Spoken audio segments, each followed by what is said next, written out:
அனைவருக்கும் வணக்கம். நான் சகோதரர் தமிழரசன் பேசுகிறேன். இந்த சேனல் ஃபஸ்ட் டைம் பார்க்குறவங்களா இருந்தீங்கன்னா சப்ஸ்கிரைப் பண்ணிக்கோங்க, பெல் பட்டனை கிளிக் பண்ணிக்கோங்க, ஆளுங்கிற ஆப்ஷன் இருக்கும், அதையும் செலக்ட் பண்ணிக்கோங்க. அப்போ தான் நாங்கள் போடுற வீடியோஸ் எல்லாமே உங்களுக்கு நோட்டிஃபிகேஷன் வரும். இன்றைக்கி நம்ம இந்த வீடியோவில் பார்க்க போகிற தலைப்பு, நம்ம இப்போ எதை பற்றி பார்க்க போகிறோம்னா நட்சத்திர பலன்கள் பற்றி தான் நம்ம இந்த வீடியோவில் பார்க்க போகிறோம். கார்த்திகை நட்சத்திரம் 1ஆம் பாதம் மேசராசியில் இருக்கும். சரிங்களா? கார்த்திகை நட்சத்திரம் மேசராசி நேயர்களுக்கு எப்படி இருக்கும், லைஃப் எப்படி போகும், அந்த நட்சத்திரத்துக்கு உண்டான பலன் என்ன, என்னென்ன பிளானட், என்னென்ன கிரகங்களோட தசாபுத்தி நடக்கும், வாழ்க்கை எப்படி போகும், எல்லாமே இந்த வீடியோவில் நம்ம தெளிவாக பார்க்க போகிறோம். கார்த்திகை 1ஆம் பாதம் இது உடைப்பட்ட நட்சத்திரம். கார்த்திகை பார்த்திங்கன்னா மேசராசிக்கு வரும், ரிஷபராசிக்கு வரும். இப்போ நம்ம கார்த்திகை நட்சத்திரம் 1ஆம் பாதம் மேசராசி நேயர்களுக்கு எப்படி இருக்குன்னு பார்க்கலாம். பொதுவாகவே மேசராசி நேயர்கள் கார்த்திகை நட்சத்திரக்காரங்க பாருங்கள் ஃபயர் மாதிரி இருப்பாங்க. கார்த்திகைங்கிறது சூரியனுடைய நட்சத்திரம், மேஷம்ங்கிறது செவ்வாயோடைய ராசி. சரிங்களா? ராசி அதிபதி செவ்வாய். அப்போ ஃபயர் மாதிரி இருப்பாங்க, உஷ்ண தேகம் கொண்டவங்களாக இருப்பாங்க, உடம்பு ஹீட் பாடியாக இருக்கும், பிடிவாதக்காரங்களா, முன்கோவக்காரங்களா, கோவக்காரங்களா, டக்குன்னு உங்களுக்கு கோவம் வரும்.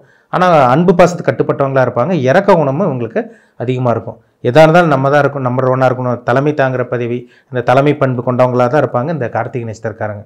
ஒரு ஃபயர் மாதிரின்னு சொல்லலாம். சரிங்களா? பிடிவாதக்காரங்களாக இருப்பாங்க, கோவக்காரங்களாக இருப்பாங்க, முன்கோபியாக இருப்பாங்க. ஆனால் அந்த இறக்கமும் அன்பு பாசமும் உங்கள்கிட்ட அதிகமாகவே இருக்கும். இறக்க குணம் அதிகமாக இருக்குங்க. இல்லாதவங்களுக்கு கொடுத்து உதவி செய்கிறவங்க இதில் பார்த்திங்கன்னா கார்த்திகை நட்சத்திரக்காரங்களும் ஒன்று. நல்ல குணமாக அவங்ககிட்ட இருக்கும். ஆனால் தேவையில்லாமல் கோவப்படுவாங்க. எப்போ கோவப்படுறாங்க, எப்போ அவங்க சாந்தமாக அமைதியாவாங்கன்னு அவங்களுக்கே தெரியாமல் போகும். ஏன்னா மேஷங்கிறது நெருப்பு ராசி, கார்த்திகைங்கிறது பார்த்திங்கன்னா சூரியனுடைய நட்சத்திரம். அப்போ அவங்க அப்படி தான் இருப்பாங்க. சரிங்களா? எதுலேயும் தலைமை தாங்கக்கூடிய அந்த பண்பு உங்களுக்கு இருக்கும். நம்பர் 1ஆக இருக்கும்னு நினைப்பாங்க. அதே மாதிரி பார்த்திங்கன்னா நினச்ச காரியத்தை உடனே சாதிக்கணும்னு நினைப்பாங்க கார்த்திகை நட்சத்திரக்காரங்க.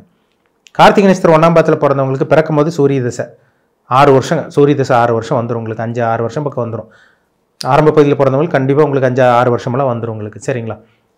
ரெண்டாவது பார்த்திங்கன்னா சந்திர தசை 10 வருஷம், ரொம்ப முக்கியமான தசைங்க. சந்திரன் நல்ல அமைப்பில் இருந்துச்சுன்னா சின்ன வயசுலேயே பார்த்திங்கன்னா அவங்க அம்மாவோட பாசம், தாய் பாசம் கிடைக்கிது.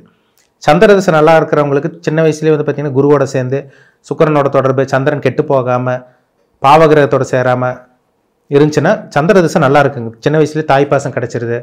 அதேமாதிரி பார்த்திங்கன்னா நல்ல ஒரு ஆரோக்கியமான வாழ்க்கையை அவங்க வாழ்கிறாங்க. ஏன்னா உடல்காரகன் தான் சந்திரன், மனோகாரகன் சந்திரன். இப்போ சந்திரன் ஜாதகத்தில் கெட்டு போனவங்களுக்கு ராகுவோடையோ சனியோடையோ சந்திரன் கெடவே கூடாது. கேதுவோடெல்லாம் சேரவே கூடாது. கேதுவோடையோ ராகுவோடையோ சனியோடையோ சந்திரன் கெடவே கூடாதுங்க. செவ்வாய் கூட இருந்தால் கூட பரவாயில்ல, சந்திரமங்கல யோகமாக வேலை செய்யும். பாவகிரகங்களோட சேர்ந்த சந்திரன் கெட்டு போயிடுவார். சின்ன வயசுலேயே இந்த குழந்தைக்கு உடல் ஆரோக்கியம் கெட்டு போய் அவங்க அம்மாவோட ஆரோக்கியம் கெட்டு போயிடும். சின்ன வயசில் பார்த்திங்கன்னா தாய்ப்பாசம் ஒரு சில பேர்த்து கிடைக்காம போயிடுது. சந்திர திசையில் பாருங்கள், சின்ன வயசில் பாருங்கள் தாய்ப்பாசம் கிடைக்காம போகுது. சந்திரன் கெட்டு போனவங்களுக்கு அப்படி இருக்கும். தாயை விட்டு பிரிஞ்சு வருவாங்க, வேற அவங்ககிட்ட சொந்தக்காரங்கிட்ட வளருவாங்க. இல்லை அப்பா பாசம் கிடைக்கும் அவங்களுக்கு, அம்மா பாசம் கிடைக்காம போகும். இது ஒரு சில பேர்த்துக்கு நடக்குது. சந்திரன் நல்லா இருக்கிறவங்களுக்கு, தாய்க்காரகன் நல்லா இருக்கிறவங்களுக்கு தாய்ப்பாசம் கிடைக்குது. தாய்க்காரகன் சந்திரன் கெட்டு போச்சுன்னா இவங்களோட உடல் ஆரோக்கியம் கெட்டு போயிடும், தாய்ப்பாசமும் கிடைக்காம போயிடும், அவங்க அம்மாவோட ஆரோக்கியம் கெடுறதை கண்டிப்பாக பார்க்க முடியுது. சரிங்களா? அப்போ சந்திரன் நல்லா இருக்கணும். 3ஆவது வரக்கூடிய செவ்வாய் தசை 7 வருஷம் செவ்வாய் தசை நடக்கும். அந்த 7 வருஷம் வரக்கூடிய செவ்வாய் தசை பார்த்திங்கன்னா அந்த குழந்தை ஒரு 13-14 வயசுக்கு மேலே வரக்கூடிய இந்த ஒரு சில பேருக்கு 15 வயசுக்கு மேலே செவ்வாய் தசை வரும். ஒரு சில பேருக்கு 12 வயசுக்கு மேலே வரும். சரிங்களா? ஒரு சில பேர் 10 வயசுக்கு மேலே வரலாம், சொல்ல முடியாது. அது நட்சத்திர பாதத்துக்கு தகுந்த மாதிரி. அதாவது 1ஆம் பாதத்தில் பிறந்திருக்கீங்க, அது என்ன ஸ்டார்டிங்லேயே அவங்க இதில் பிறந்திருக்கீங்களா அது பார்த்தா தான் சொல்ல முடியும். வயசுக்கு தகுந்த மாதிரி தான் சில விஷயங்கள் நடக்கும். சரிங்களா? அப்போ பார்த்திங்கன்னா செவ்வாய் திசையில் அந்த ஸ்போர்ட்ஸ் ஆக்டிவிட்டிஸ், இந்த 15 வயசுக்கு மேலே வரக்கூடிய அந்த செவ்வாய் திசையில் பார்த்திங்கன்னா அந்த விளையாட்டுத்துறையில் சாதிக்கிறவங்களாம் பாருங்கள், அந்த ஸ்போர்ட்ஸ் ஆக்டிவிட்டீஸில் இருக்க ஸ்டூடெண்ட்ஸ் எல்லாம் பாருங்கள், அந்த செவ்வாய் வலுத்திருக்கும். சின்ன வயசில் பார்த்திங்கன்னா விளையாட்டுத்துறை மேலே ஆர்வம் வரும். ஏன்னா செவ்வாய்ங்கிறது விளையாட்டுக்கு உண்டான கிரகம். கிட்டத்தட்ட அந்த 20 வயசு வரைக்குமே அந்த செவ்வாய் திசை நடக்கும். 20-21 வயசு வரைக்குமே நடந்துடும். நீங்கள் ஆரம்ப பகுதியில் 1ஆம் பாத ஸ்டார்டிங் இதில் பிறந்துட்டிங்கன்னா கண்டிப்பாக உங்களுக்கு சூரிய தசை 6 வருஷமே வந்துடும். சந்திரன் ஒரு 10ன்னா 15-16 வயசுக்கு அப்புறம் வரக்கூடிய செவ்வாய் தசை உங்களுக்கு 21-22 வயசு வரைக்குமே செவ்வாய் தசை நடக்கும். அந்த விளையாட்டுத்துறையில் சாதிக்கிறவங்கலாம் பார்த்திங்கன்னா அந்த செவ்வாய் தசை தாங்க. சின்ன வயசில் அந்த ஸ்போர்ட்ஸ் ஆக்டிவிட்டிஸ் வரும். 15-16 வயசுக்கு மேலே பாருங்கள் கிரிக்கெட்டில் சாதிப்பாங்க, ஃபுட்பால் வாலிபாலில் ஷைன் பண்ணுறது. அந்த விளையாட்டுத்துறையில் சாதிக்கிறவங்களாம் ஜாதகம் பார்த்தோன்னா அந்த செவ்வாய் திசையில் தான் சாதிக்கிறவங்களாம் இருக்காங்க. கண்டிப்பாக இருக்கும் உங்களுக்கு. 22 வயசுக்கு மேலே வரக்கூடிய இந்த ராகு திசை ரொம்ப முக்கியமான திசை கார்த்திகை நட்சத்திரக்காரங்களுக்கு. 20 கிட்டத்தட்ட 40 வயசு வரைக்கும் உங்களுக்கு ராகு திசை தாங்க நடக்கும். அந்த ராகு திசையில் நிறைய கெட்டு போனவங்க இருக்காங்க, சாதிச்சவங்களும் இருக்காங்க.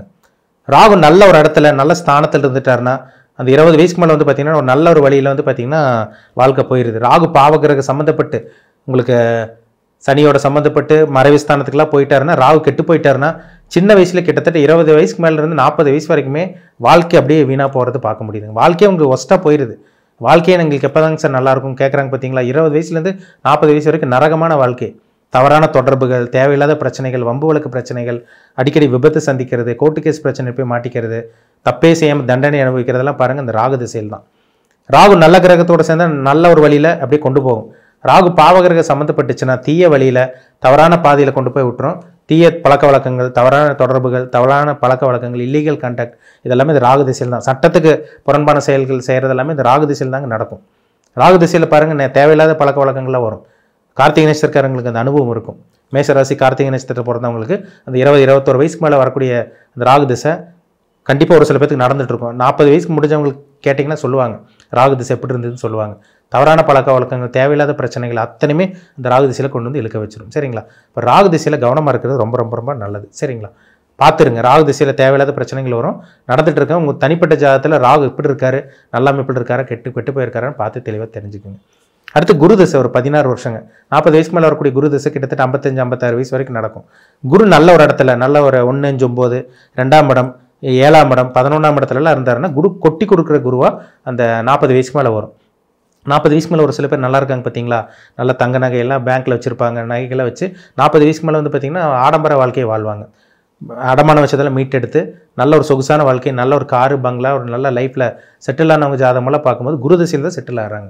என்ன காரணம்? 40 வயசுக்கு மேலே வரக்கூடிய அந்த குரு திசை தான். நல்ல ஒரு இடத்துல குரு உட்கார்ந்துருப்பார், ஸ்தான பலத்தோடு இருப்பார், நல்ல ஒரு கிரகத்தோடு இருக்கும், சனியோடையோ ராகுடையோ சம்மந்தப்படாமல் இருக்கும். அவங்க வாழ்க்கை 55 வயசு வரைக்கும் நல்லாயிருக்கும். 55 வயசுக்கு மேலே வரக்கூடிய சனி திசை ரொம்ப முக்கியமான திசைங்க. ஏன்னா சனிங்கிறது ஆயுளுக்கு உண்டான கிரகம், கர்மகாரகன்னு சொல்லுவாங்க சனி. அப்போ 55னா உங்களுக்கு 55னா 65, 75 வயசு வரைக்கும், சரிங்களா? 74, 75 வயசு வரைக்குமே சனி திசை நடந்துடும். அப்போ அந்த சனி வந்து 19 வருஷம் திசையை நடத்துவார். சனி நல்ல ஒரு இடத்துல இருக்கணும். 3, 6, 10, 11ஆம் இடத்துல இருந்தால் சனி யோகத்தை செய்வார். சனி எங்கே இருந்தாலும் சரிங்க. ஆனால் சனி சுபகிரக சம்மந்தப்பட்டிருணும். பாவகிரக சம்மந்தப்பட்டால் சனி திசை ஒன்றுமே பண்ணாது, வாழ்க்கையை முடிச்சு விட்டுரும். இதே சிம்ம லக்னக்காரங்களுக்கு, கடக லக்னக்காரங்களுக்கு சனி பாவகிரக சம்மந்தப்பட்டுச்சுன்னா 19 வருஷம் வாழ்க்கை வீணாக போகும் உங்களுக்கு. 19 வருஷம் வாழ்க்கை ஒஸ்ட்டாக போயிடும். வாழ்க்கையே கேள்விக்குறியாக போயிடுது அவங்களுக்கு 55 வயசுக்கு மேலே வரக்கூடிய சனி திசை. ஏன்னா ஆயில் கொடுக்குற கிரகம் அதுதான். ஒரு சில பேர் பாருங்கள் 55 வயசுக்கு மேலே முழங்கால் பிரச்சனை, மூட்டு பிரச்சனை, நடக்க முடியாமலாம் போகிறாங்க பார்த்தீங்களா? அந்த சனி திசையில் தான். சனி திசையில் செட்டில் ஆனவங்களும் இருக்காங்க.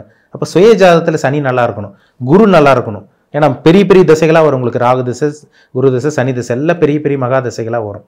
அப்போ என்ன அமைப்பில் இருக்குது, என்ன கர்மாவில் பிறந்திருக்கீங்க, நல்ல கர்மாவா கெட்ட கர்மாவா? உங்கள் தனிப்பட்ட ஜாதகத்தில் சனி என்ன அமைப்பில் இருக்கார்? 6ஆம் இடம் சம்மந்தப்பட்டிருக்கா, 3ஆம் இடத்துல இருக்காரா, 8ஆம் இடத்துல இருக்காரா? 8ல் சனி இருந்து பாவகிரகம் இருந்தால் ஆயில கெடுக்கும், 12ல் இருந்து தூக்கத்தை கெடுக்கும். அது மாதிரி நிறைய சனி திசையை பற்றி நிறைய சொல்லிட்டு போயிட்டே இருக்கலாங்க. நிறைய விஷயங்கள் இருக்குது.